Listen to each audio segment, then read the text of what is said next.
welcome again. It's good to have you. Today I'll talk about the women martyrs of El Salvador. On December 1980, the mutilated and murdered bodies of 4 American women were pulled from a shallow grave in El Salvador. They had been killed by government forces. The country was ruled by an oligarchy comprising of a small group of very rich families determined to stamp out the voices of the oppressed poor.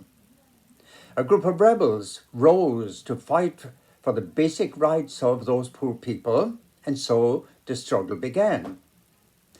Maura Clark, Ita Ford, Dorothy Kesel were nuns, and Jean Donovan was the lay missioner. They all felt inspired by God to live a life of faith in solidarity with the poor, as they were exploited and oppressed. For this they were labeled subversives and even communists. They ministered through spirituality, through education, through medicine, and condemnation of the governments, of its abuse of the people. And they were of the same spirit of Archbishop Oscar Romero, who had been murdered 9 months before in defense of the poor. He had pleaded with the US government not to continue supporting the abusive Salvadorian authorities. The nuns had worked in Nicaragua and Chile and El Salvador.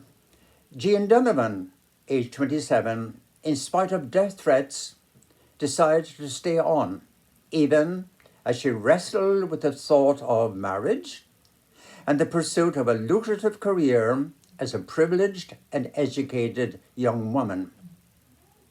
She wrote 2 weeks before she died, quote, "Several times I had decided to leave, except for the children, the poor, bruised victims of adult lunacy." She stayed and died. May God bless you and keep you. And I will see you tomorrow.